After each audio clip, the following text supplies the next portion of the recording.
Hi hello ನಮಸ್ತೆ dear friends, ನೀವು ನೋಡ್ತಿದ್ದೀರಾ voice of Kannadathi YouTube channel.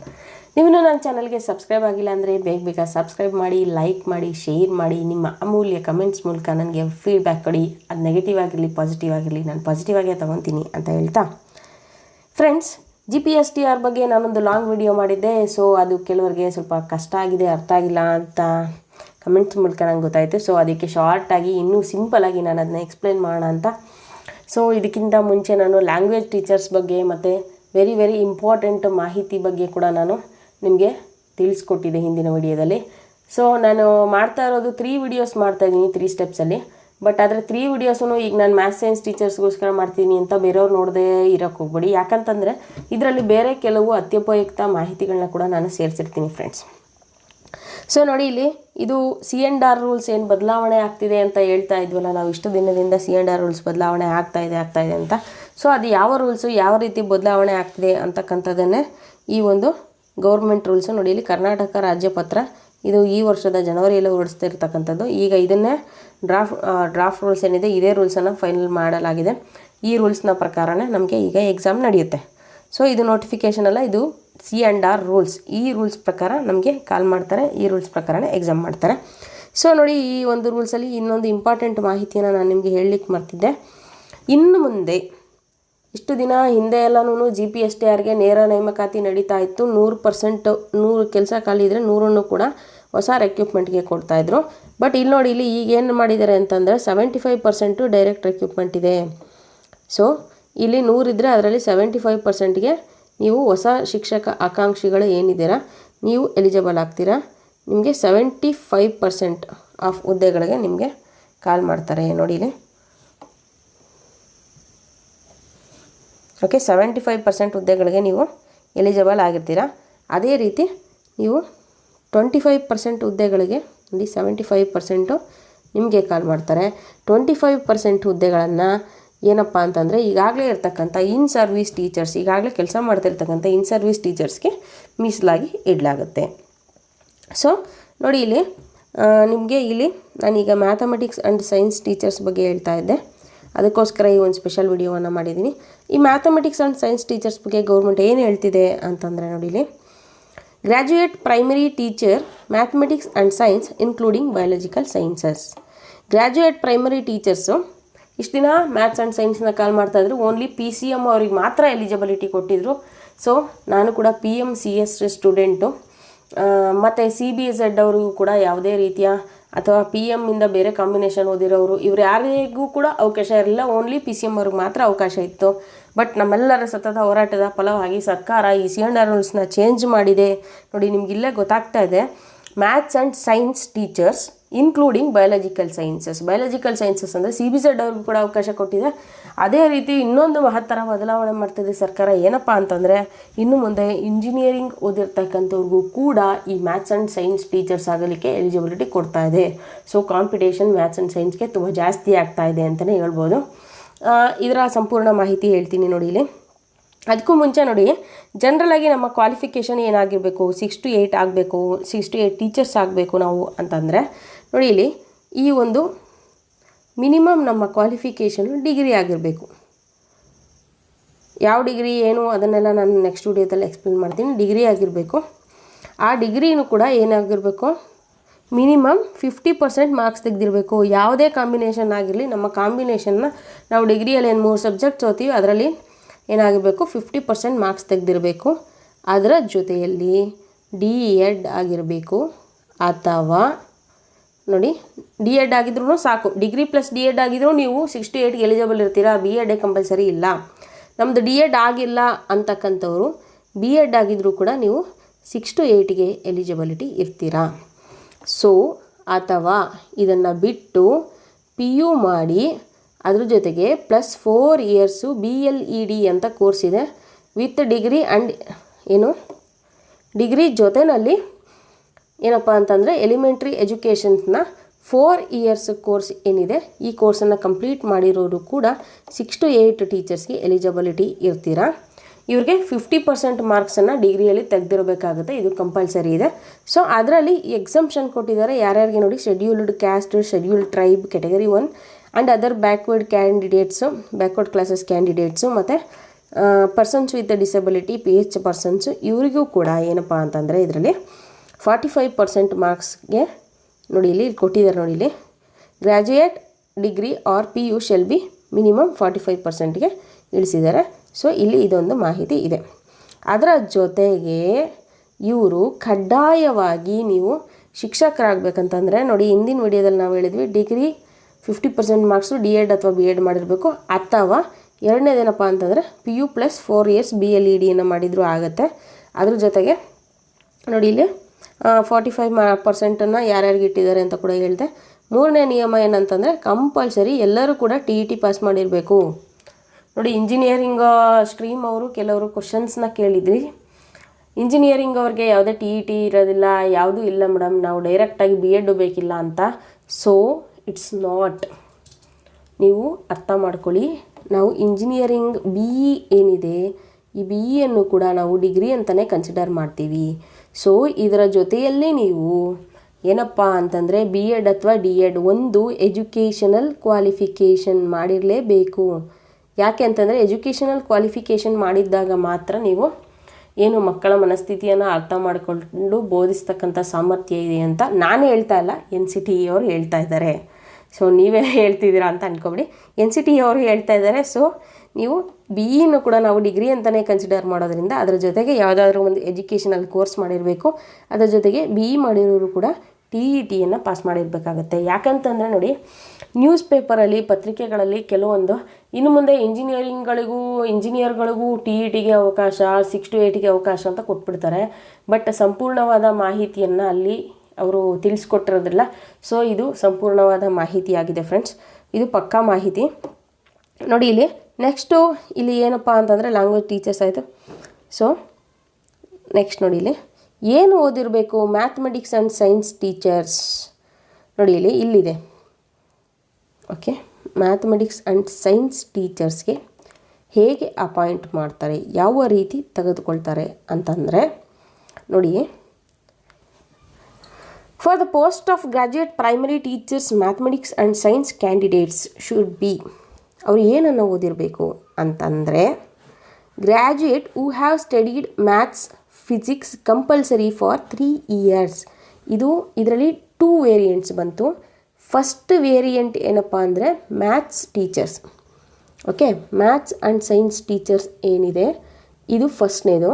ಎರಡನೇದು ಬಯಾಲಜಿಕಲ್ ಸೈನ್ಸಸ್ ಟೀಚರ್ಸ್. ಇದೆರಡನ್ನೂ ಕೂಡ ಕಾಲ್ ಮಾಡ್ತಾರೆ, maths and science teachers and biological science teachers. ಅದರಲ್ಲಿ ಒಂದನೇದರಲ್ಲಿ ನೀವೇನು ಮಾಡಿರಬೇಕು, ಫಿಸಿಕ್ಸ್ ಮ್ಯಾಥ್ಸ್ ಕಂಪಲ್ಸರಿ ಓದಿರಬೇಕು.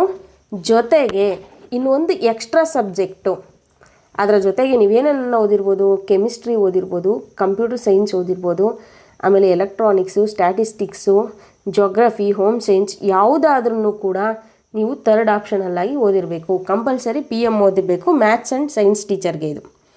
ಸೊ ಇದರಲ್ಲಿ 2 ವೇರಿಯಂಟು ನಾನು ಹೇಳೋದನ್ನೆಲ್ಲ ಆಗಲೇ, ಬಯಾಲಜಿಕಲ್ ಸೈನ್ಸ್ ಸಪ್ರೇಟ್ ಇದೆ, ಅದನ್ನು ನೆಕ್ಸ್ಟ್ ಹೇಳ್ತೀನಿ ನಾನು. ಇದನ್ನು ಓದಿರಬೇಕು ನೀವು, 3 years ಕೂಡ ಓದಿರಬೇಕಾಗತ್ತೆ.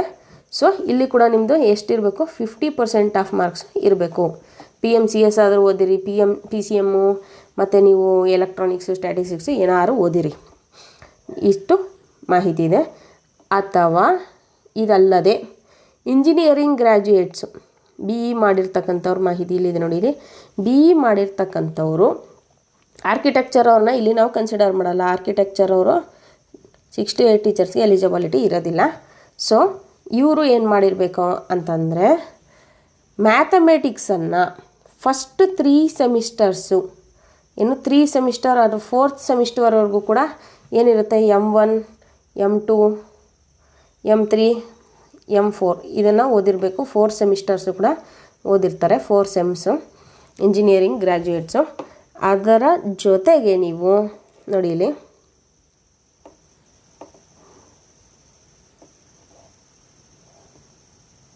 ಅದರ ಜೊತೆಗೆ ಬೇರೆ ಸೆಮಿಸ್ಟರ್ ಮುಂದಿನ ಬೇರೆ ಸೆಮಿಸ್ಟರ್ಸ್ಗಳಲ್ಲಿ ನೀವೇನು ಮಾಡಿರಬೇಕಾಗತ್ತೆ, ಅಪ್ಲೈಡ್ ಸೈನ್ಸಸ್ನ ಓದಿರಬೇಕಾಗತ್ತೆ. ಸೊ ನೆಕ್ಸ್ಟ್ ಏನಿದೆ ನೋಡಿ ಇಲ್ಲಿ, graduates must have scored 50% marks in each of the 3 subjects are engineering graduates must have scored minimum 50% aggregate marks in mathematics and applied mathematics separately. So ನಾನು ಆಗಲೇ ನಿಯಮ ಹೇಳಿದೆ. ಈ ಫಸ್ಟ್ ವೇರಿಯಂಟ್ ಮಾತ್ರ ನಾನು ಹೇಳ್ತಾ ಇದ್ದೆ. ಸೆಕೆಂಡ್ ಅನ್ನೋದು ಬಯಾಲಜಿಕಲ್ ಸೈನ್ಸಸ್ ಅವ್ರನ್ನ ನೆಕ್ಸ್ಟ್ ಹೇಳ್ತೀನಿ. ನೋಡಿ, ಇಲ್ಲಿ ಫಸ್ಟ್ನೇ ವೇರಿಯಂಟು ನಾವೇನು ಮ್ಯಾಥಮೆಟಿಕ್ಸ್ ಆ್ಯಂಡ್ ಸೈನ್ಸ್ ಟೀಚರ್ಸ್ ಏನಿದ್ದಾರೆ ಇವರು ಡಿಗ್ರಿ ಓದಿರಬೇಕು, 3 ಸಬ್ಜೆಕ್ಟ್ ಓದಿರ್ತಾರೆ. ಆ 3 ಸಬ್ಜೆಕ್ಟಲ್ಲಿ 50% ಮಾರ್ಕ್ಸನ್ನು ತೆಗೆದಿರಬೇಕಾಗತ್ತೆ. ಈಗ PM ಕಾಮನ್ ಆಗಿರಬೇಕು. ನೋಡಿ, ಫಿಸಿಕ್ಸ್ ಆ್ಯಂಡ್ ಮ್ಯಾಥ್ಸು ಕಾಮನ್ ಆಗೋದಿರಬೇಕು. ಇನ್ನೊಂದು ಸಬ್ಜೆಕ್ಟ್ ನೀವು ಯಾವುದಾದ್ರೂ ಓದಿರಬಹುದು. ಸೊ ಬಿ ನಿಯಮ ಏನಿದೆಯಪ್ಪ ಅಂತಂದರೆ, ಇಂಜಿನಿಯರಿಂಗ್ ಗ್ರ್ಯಾಜುಯೇಟ್ಸ್ ಏನಿದ್ದಾರೆ ಇವ್ರಿಗೆ ನಮಗಾದರೆ ಅಂದರೆ ಜನರಲಾಗಿ BSc ಮಾಡಿರೋರು 50% ಇರಬೇಕು. ಇಂಜಿನಿಯರಿಂಗ್ ಅವ್ರೇನು M1 M2 4 ಸಬ್ಜೆಕ್ಟು ಓದ್ತಾರೆ ಮ್ಯಾಥಮೆಟಿಕ್ಸು, ಅದರ ಜೊತೆಗೆ ಏನು ಅಪ್ಲೈಡ್ ಮ್ಯಾಥಮೆಟಿಕ್ಸ್ ಓದಿರ್ತಾರಲ್ಲ ಇವರಿಗೆ ಈ ಎಲ್ಲವನ್ನೂ ಸೇರಿಸಿ ಅಗ್ರಿಗೇಟ್ 50% ಇರಬೇಕು. ಇವ್ರಿಗೆ ಬೇರೆ ಸಬ್ಜೆಕ್ಟ್ಸ್ ತೊಗೊಳಲ್ಲ. ಅವ್ರು ಇಂಜಿನಿಯರಿಂಗಲ್ಲಿ ಬೇರೆ ಬೇರೆ ಸಬ್ಜೆಕ್ಟ್ಸ್ ಓದಿರ್ತಾರಲ್ವ, ಆ ಯಾವುದು ಸಬ್ಜೆಕ್ಟ್ಸ್ ಅವ್ರಿಗೆ ಲೆಕ್ಕ ಬರೋಲ್ಲ. ಅವರು ಏನು ಮ್ಯಾಥ್ಸ್ ಓದಿರ್ತಾರೆ 4 ಸೆಮ್ಮಲ್ಲಿ, ಆ ಮ್ಯಾಥ್ಸ್ ಮಾತ್ರವನ್ನು ಲೆಕ್ಕಕ್ಕೆ ತೊಗೊತಾರೆ. ಅದು ಇಂಜಿನಿಯರಿಂಗ್ ಗ್ರ್ಯಾಜುಯೇಟ್ಸ್ಗೆ. ಸೊ ಅದರ ಜೊತೆಗೆ ನೋಡಿ ಇಲ್ಲಿದೆ, must have practice teaching method of teaching at least one of these 3 subjects in bachelor degree course in teachers education. ಇವರು ಕಂಪಲ್ಸರಿಯಾಗಿ ಏನಪ್ಪ ಅಂತಂದರೆ B.Ed ಅಥವಾ D.Ed ಮಾಡಿರಬೇಕು. ನೋಡಿ, ಇಂಜಿನಿಯರಿಂಗ್ ಅವರು ತುಂಬ ಜನ ಕಮೆಂಟ್ಸ್ ಕೂಡ ಮಾಡಿದ್ರಿ ಫ್ರೆಂಡ್ಸ್, ನಾವು ಇಂಜಿನಿಯರಿಂಗ್ ಅವ್ರಿಗೆ B.Ed ಏನು ಕಂಪಲ್ಸರಿ ಇಲ್ಲ ಮೇಡಮ್ ಅಂತ. ನೋಡಿ, ಇಲ್ಲಿ ಇದೆ ನಿಯಮ, ಸ್ಪಷ್ಟವಾಗಿ ನೀವು ಈ ನಿಯಮನ ಓದ್ಕೊಳ್ಳಿ. ಇದೇ C&R ರೂಲ್ಸು. ಈಗ ನಿಮಗೆ ಏನು ನೋಟಿಫಿಕೇಷನ್ ಬರುತ್ತೆ ಅದರಲ್ಲಿ ಕಂಪಲ್ಸರಿ 100% ನಾನೇ ಗ್ಯಾರಂಟಿ ಕೊಡ್ತೀನಿ, ಇದೇ C&R ರೂಲ್ಸೇ ಫಾಲೋ ಆಗುತ್ತೆ. ನೀವು ಏನಪ್ಪ ಮಾಡಿರ್ಬೇಕಂತಂದರೆ ಇದರ ಜೊತೆಗೆ ಡಿಗ್ರಿ ಆಗಿರಲಿ, ನಿಮ್ಮದು ಇಂಜಿನಿಯರಿಂಗ್ ಆಗಲಿ, ನೀವು ಮ್ಯಾಥ್ಸ್ ಸೈನ್ಸ್ ಟೀಚರ್ಸ್ಗೆ ಎಲಿಜಿಬಿಲಿಟಿ ಇರ್ತೀರಾ, ನೀವು B.Ed ಅಥವಾ D.Ed ಮಾಡಿರಬೇಕು. ಅದರಲ್ಲಿ ಒಂದು ಮೆಥಡ್ಡು ಟೀಚಿಂಗ್ ಮೆಥಡ್ ಏನಿದೆ, ಟೀಚಿಂಗ್ ಮೆಥಡನ್ನು ನೀವು ಏನು ಓದಿರಬೇಕು ಅಂತಂದರೆ ಮ್ಯಾಥಮೆಟಿಕ್ಸ್ ಅಥವಾ ಸೈನ್ಸನ್ನು ಓದಿರಬೇಕಾಗುತ್ತೆ. ಅಥವಾ ನೀವು ಬೇರೆ ತೊಗೊಂಡಿರ್ತೀರ, ಅಟ್ಲೀಸ್ಟ್ ನೋಡಿ ಇಲ್ಲಿ ಒಂದು ಸಬ್ಜೆಕ್ಟ್ ಆದರೂ ಕೂಡ ಇದನ್ನು ನೀವು ಓದಿರಬೇಕಾಗುತ್ತೆ. ಸೊ ಫ್ರೆಂಡ್ಸ್, ನೆಕ್ಸ್ಟ್ ನೋಡೋಣ. ಇದರಲ್ಲಿ ಸೆಕೆಂಡ್ ವೇರಿಯಂಟನ್ನು ನಾನು ನಿಮಗೆ ಹೇಳಿದೆ. ಸೆಕೆಂಡ್ ವೇರಿಯಂಟ್ ಏನಪ್ಪ ಅಂತಂದರೆ ನೋಡಿ, ಸೆಕೆಂಡ್ ವೇರಿಯಂಟು ಹೇಳಿದ್ನಲ್ವ, ಮ್ಯಾಥಮೆಟಿಕ್ಸ್ ಆ್ಯಂಡ್ ಸೈನ್ಸಲ್ಲೇ ಬಯಾಲಜಿಕಲ್ ಸೈನ್ಸಸ್ ಟೀಚರ್ಸ್ನ ಕಾಲ್ ಮಾಡ್ತಾರೆ ಅಂತ. ಇವ್ರಿಗೆ ನೋಡಿ ಸ್ಪಷ್ಟವಾಗಿ ನಾವು ಎಲ್ಲ ನೋಟಿಫಿಕೇಷನ್ಸ್ನ ನೋಡಬೇಕಾದ್ರೆ ನಾನೊಂದು ವಿಷಯವನ್ನು ಹೇಳ್ತೀನಿ, ಸೂಕ್ಷ್ಮವಾಗಿ ಗಮನಿಸಬೇಕಾಗುತ್ತೆ. ಅದರಲ್ಲಿ ಕೆಲವು ಅಂಶಗಳಿರ್ತವೆ, ನಾವು ಏನೋ ಚೆನ್ನಾಗಿ ಸುಮ್ಮನೆ ಮೇಲ್ಮೇಲೆ ಓದ್ಕೊಂಡ್ಬಿಟ್ಟು ಮಾಡ್ತೀವಿ, ಬಟ್ ಸೂಕ್ಷ್ಮವಾದ ಕೆಲವು ಅಂಶಗಳಿರ್ತವೆ, ನಾವು ಅದನ್ನು ಗಮನಿಸಬೇಕಾಗತ್ತೆ. ಬಯಾಲಜಿಕಲ್ ಸೈನ್ಸಸ್ ಟೀಚರ್ಸ್ಗೆ ಏನಿದೆ ಅಂಶಗಳಂತಂದರೆ, these post shall be existent in the schools allotted with the more than 1 science and maths post based on the defined pupil teacher ratio. In such instances the second post shall be of the above nomenclature. Biological sciences ಅವ್ರಿಗೆ ಅವಕಾಶ ಕೊಡಿ ಅಂತ ನಾವು ಕೇಳಿದ್ವಿ. ಆ ಅವಕಾಶ ಕೂಡ ಸರ್ಕಾರದವ್ರು ಕೊಟ್ಟಿದ್ದಾರೆ. ಈ ಅವಕಾಶ ಹೇಗಿರುತ್ತಪ್ಪ ಅಂತಂದರೆ, ಸರ್ಕಾರಿ ಶಾಲೆಗಳಲ್ಲಿ ಶಿಕ್ಷಕರನ್ನು ನೇಮಕಾತಿ ಮಾಡ್ಕೊಳ್ಬೇಕಾದ್ರೆ ಒಂದು ಪ್ಯೂಪಿಲ್ ಟೀಚರ್ ರೇಷಿಯೋ ಇದೆ, 30:1 ಅಂತ. ಸದ್ಯಕ್ಕಿರ್ತಕ್ಕಂಥದ್ದು 30:1 ರೇಷಿಯೋ. ಈ ಒಂದು ರೋಸ್ಟರ್ನ ಸರ್ಕಾರ ಹೇಗೆ ಫಾಲೋ ಮಾಡ್ತಿದೆ ಅಂತಕ್ಕಂಥ ಒಂದು ರೋಸ್ಟರ್ನ ಮಾಹಿತಿ ಇಲ್ಲಿವರೆಗೂ ಕೂಡ ಯಾವುದೇ GPSTRನ ಶಿಕ್ಷಕರು ಈ ಒಂದು ರೋಸ್ಟರ್ನ ಮಾಹಿತಿ ಹೇಳಿಲ್ಲ. ರೋಸ್ಟರ್ನ ಸರ್ಕಾರ ಬಿಡುಗಡೆ ಮಾಡಿರ್ತಕ್ಕಂಥ ರೋಸ್ಟರ್ನ ಮಾಹಿತಿ ನಾನು ನಿಮಗೆ ಹೇಳ್ತೀನಿ ಫ್ರೆಂಡ್ಸ್. ಸೊ ನೋಡಿ, ಇಲ್ಲಿ ಸಿಂಪಲಾಗಿ ಇಲ್ಲಿ ತಿಳ್ಕೊಳ್ಳೋಣ. ರೋಸ್ಟರ್ ಮೆಥಡನ್ನು ನಾನು ಎಕ್ಸ್ಪ್ಲೇನ್ ಮಾಡಬೇಕಾದ್ರೆ ನಿಮಗೆ ಅದನ್ನು ನೀಟಾಗಿ ಹೇಳ್ತೀನಿ. ಸೊ ರೋಸ್ಟರ್ ಮೆಥಡ್ ಅಂತಂದರೆ ನೋಡಿ, ಇಲ್ಲಿ ಒಂದು 6 to 8 ಶಾಲೆ ಇತ್ತಂದರೆ ಫಸ್ಟ್ ಪೋಸ್ಟ್ ಏನಾಗುತ್ತೆ ಅದು ಲ್ಯಾಂಗ್ವೇಜ್ ಪೋಸ್ಟ್ ಆಗಿರುತ್ತೆ. ಸೆಕೆಂಡ್ ಪೋಸ್ಟ್ ಏನಾಗುತ್ತೆ ಅಂತಂದರೆ ಅದು ಮ್ಯಾಥ್ಸ್ ಸೈನ್ಸ್ ಪೋಸ್ಟ್ ಆಗುತ್ತೆ. ಇಲ್ಲೂ ಕೂಡ ಬಯಾಲಜಿಕಲ್ ಸೈನ್ಸಸ್ ಅವ್ರಿಗೆ ಅವಕಾಶ ಇಲ್ಲ. ನೋಡಿ, ಇವ್ರು ಹೇಳ್ತಾ ಇರ್ತಕ್ಕಂಥದ್ದು ಇದನ್ನೇ. ಥರ್ಡ್ ಪೋಸ್ಟ್ ಏನಾಗುತ್ತೆ ಸೋಷಿಯಲ್ ಸೈನ್ಸ್ ಪೋಸ್ಟ್ ಆಗುತ್ತೆ. ಮತ್ತು ಫೋರ್ತ್ ಪೋಸ್ಟ್ ಏನಾಗುತ್ತೆ ಮತ್ತೆ ಲ್ಯಾಂಗ್ವೇಜ್ ಟೀಚರ್ಸ್ ಪೋಸ್ಟ್ ಆಗುತ್ತೆ. ಫಿಫ್ತ್ ಪೋಸ್ಟ್ ಏನು ಕ್ರಿಯೇಟ್ ಆಗುತ್ತೆ, ಈ ಫಿಫ್ತ್ ಪೋಸ್ಟು ಮತ್ತು ಮ್ಯಾಥ್ಸ್ ಸೈನ್ಸ್ ಪೋಸ್ಟ್ ಆಗುತ್ತೆ. ಇದು ಯಾರಿಗೆ ಅಂತಂದರೆ ಬಯಾಲಜಿಕಲ್ ಸೈನ್ಸಸ್ ಅವ್ರಿಗೆ ಅಂತ ಇವ್ರು ಹೇಳ್ತಾ ಇದ್ದಾರೆ. ನೋಡಿ ಇಲ್ಲಿ ಇವರು ಸ್ಪಷ್ಟವಾಗಿ ನಿಮಗೆ ಹೇಳ್ತಿರ್ತಕ್ಕಂಥ ಮಾಹಿತಿ ಇದೆ. ಮೋರ್ ದ್ಯಾನ್ 1 ಸೈನ್ಸ್ ಪೋಸ್ಟ್ ಇದ್ದರೆ ಆ ಎರಡನೇ ಪೋಸ್ಟನ್ನು ಪ್ಯೂಪಿಲ್ ಟೀಚರ್ ರೇಷಿಯೋ ಪ್ರಕಾರ ಎರಡನೇ ಪೋಸ್ಟ್ ಸೆಕೆಂಡ್ ಪೋಸ್ಟ್ ಏನಿದೆ ನೋಡಿ, ಇಲ್ಲಿ ಸೆಕೆಂಡ್ ಪೋಸ್ಟ್ ಕ್ರಿಯೇಟ್ ಆಗುತ್ತೆ, ಈ ಪೋಸ್ಟನ್ನು ಬಯಾಲಜಿಕಲ್ ಸೈನ್ಸಸ್ ಅವ್ರಿಗೆ ಕೊಡ್ತೀವಿ ಅಂತ ಹೇಳಿದ್ದಾರೆ. ನೋಡಿ ಇಲ್ಲಿ ಎಕ್ಸಿಸ್ಟೆಂಟ್ ಸ್ಕೂಲ್ ಅಲಾಟ್ಮೆಂಟು ಏನಪ್ಪ ಅಂತಂದರೆ ನೋಡಿ, ಇಲ್ಲಿ 30 ಸ್ಟೂಡೆಂಟ್ಸ್ ಇದ್ದರೆ ಲ್ಯಾಂಗ್ವೇಜ್ ಟೀಚರು, ಇನ್ನೂ 30 ಸ್ಟೂಡೆಂಟ್ಸ್ ಎಕ್ಸ್ಟ್ರಾ ಅಂದರೆ 60 ಸ್ಟೂಡೆಂಟ್ಸ್ ಇದ್ದರೆ ಒಂದು ಮ್ಯಾಥ್ಸ್ ಸೈನ್ಸ್ ಪೋಸ್ಟ್ ಬರುತ್ತೆ. ಇನ್ನೂ 30 ಸ್ಟೂಡೆಂಟ್ಸ್ ಎಕ್ಸ್ಟ್ರಾ ಇದ್ದರೆ ಅಂದರೆ 90 ಸ್ಟೂಡೆಂಟ್ಸ್ ಇದ್ದರೆ ಅವ್ರಿಗೆ ಸೋಷಲ್ ಸೈನ್ಸ್ ಬರುತ್ತೆ. ಇದನ್ನು ನಾನು ಮತ್ತೆ ಎಕ್ಸ್ಪ್ಲೈನ್ ಮಾಡ್ತೀನಿ ನಿಮಗೆ ನೀಟಾಗಿ ರೋಸ್ಟರ್ ಮೆಥಡನ್ನು, ರೋಸ್ಟರ್ ನೋಟಿಫಿಕೇಷನ್ ತಗೊಂಡು ಎಕ್ಸ್ಪ್ಲೈನ್ ಮಾಡ್ತೀನಿ. ಮತ್ತೆ 30 ಸ್ಟೂಡೆಂಟ್ಸ್ ಎಕ್ಸ್ಟ್ರಾ ಇದ್ದರೆ ಅವ್ರಿಗೆ ಇನ್ನೊಂದು ಲ್ಯಾಂಗ್ವೇಜ್ ಬರುತ್ತೆ. ಮತ್ತೆ ಇನ್ನು ಎಕ್ಸ್ಟ್ರಾ ಇದ್ದರೆ ನಮಗೆ ಬಯೋಲಾಜಿಕಲ್ ಸೈನ್ಸಸ್ ಅವ್ರಿಗೆ ಈ ಪೋಸ್ಟ್ಗಳನ್ನು ಅಲಾಟ್ ಮಾಡಲಾಗುತ್ತೆ. ನೀವು ಸಪೋಸ್ ಯಾರು ಬಯೋಲಾಜಿಕಲ್ ಸೈನ್ಸಸ್ ಅವರು ಬೇಜಾರು ಮಾಡ್ಕೊಳ್ತಾರಂಥ ಅವಶ್ಯಕತೆ ಇಲ್ಲ.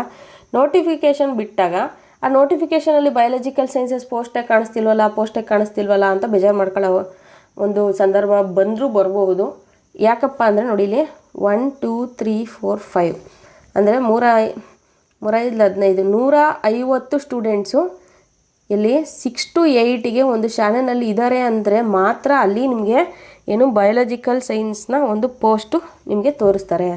ಇಲ್ಲ ಅಂದರೆ 150 ಮಕ್ಕಳು ಆ ಶಾಲೆಯಲ್ಲಿ ಇಲ್ಲ ಅಂತಂದರೆ 6 to 8ಅಲ್ಲಿ ಈ ಬಯೋಲಾಜಿಕಲ್ ಸೈನ್ಸ್ ಪೋಸ್ಟನ್ನು ತೋರಿಸೋದಿಲ್ಲ. ಇದನ್ನು ನಾನು ರೋಸ್ಟರಲ್ಲಿ ನಿಮಗೆ ನೀಟಾಗಿ ಎಕ್ಸ್ಪ್ಲೈನ್ ಮಾಡ್ತೀನಿ ಫ್ರೆಂಡ್ಸ್. ನೋಡಿ ಇಲ್ಲಿ ಇವರಿಗೆ ಏನು ಕ್ವಾಲಿಫಿಕೇಷನು ಅಂತಂದರೆ ಇವರು ಕೆಮಿಸ್ಟ್ರಿಯನ್ನು ಕಂಪಲ್ಸರಿ ಓದಿರಬೇಕು. ಕೆಮಿಸ್ಟ್ರಿ ಅಂತಕ್ಕಂಥದ್ದು ಇವರಿಗೆ ಕಂಪಲ್ಸರಿ ಸಬ್ಜೆಕ್ಟ್ ಆಗಿರುತ್ತೆ. 3 ಇಯರ್ಸು ಕೂಡ ಕೆಮಿಸ್ಟ್ರಿ ಓದಿರಬೇಕು. ಅದರ ಜೊತೆಯಲ್ಲಿ any of the 2 subjects from 2 subjects ಯಾವುದ್ಯಾವುದು ಅಂತಂದರೆ ನೋಡಿ ಇಲ್ಲಿ ಎನಿ ಆಫ್ ದ 2 ಸಬ್ಜೆಕ್ಟ್ಸು ಯಾವ್ಯಾವ 2 ಸಬ್ಜೆಕ್ಟ್ಸನ್ನು ಓದಿರಬೇಕು ಅಂತಂದರೆ ನೋಡಿ ಇಲ್ಲಿ botany, zoology, sericulture, environmental science, genetics, mathematics ಯಾವುದನ್ನಾದ್ರೂ ಒಂದು ಸಬ್ಜೆಕ್ಟು ಕಂಪಲ್ಸರಿಯಾಗಿ ಕೆಮಿಸ್ಟ್ರಿಯನ್ನು ಓದಬೇಕಾಗುತ್ತೆ. Chemistry compulsory.